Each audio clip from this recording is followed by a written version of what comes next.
Sur la relation entre intelligence humaine et intelligence artificielle, il y a évidemment beaucoup de choses à dire, à commencer par le fait que les intelligences artificielles se nourrissent finalement pour s'améliorer des intelligences humaines et de cette discussion. Mais il me semble qu'ici, nous sommes dans une école de management et ce qui est probablement le plus intéressant d'évoquer, c'est le fait que finalement, les technologies ont des inductions très très fortes sur les organisations, sur la façon dont les systèmes productifs en particulier sont structurés et qu'il y a un grand décalage entre l'induction technologique et la réalisation de nouvelles organisations. Je prends un exemple tout simple, c'est l'avènement du taylorisme. On a mis plus de 100 ans à trouver des organisations qui étaient efficaces en fonction du potentiel des machines tournantes.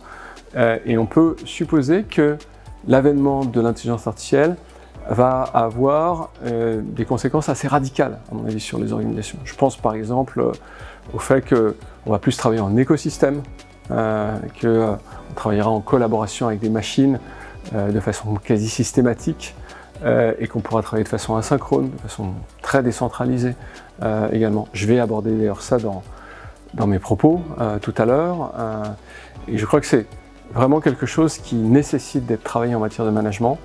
Je pense par exemple à John Hennessy, qui est l'ancien président de Stanford, aujourd'hui le président du conseil d'administration de Alphabet Google, et qui dit « c'est certainement la chose la plus déficiente si on veut réussir à réussir cette révolution technologique et de la mettre au service de tous, c'est le modèle de management. »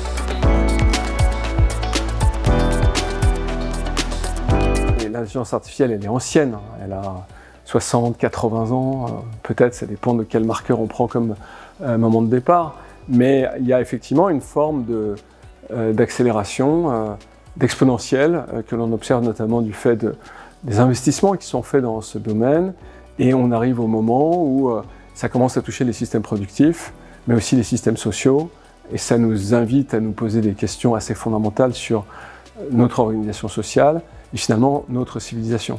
Donc c'est le sujet, à mon avis, le plus central, c'est comment est-ce qu'on fait en sorte que cette technologie soit inclusive.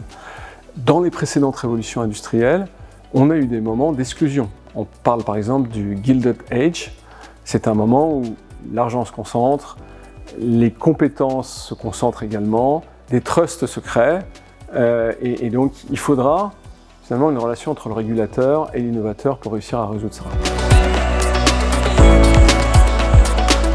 Je ne peux que le souhaiter. Je ne postule pas a priori et je pense que justement c'est pour ça qu'on est là.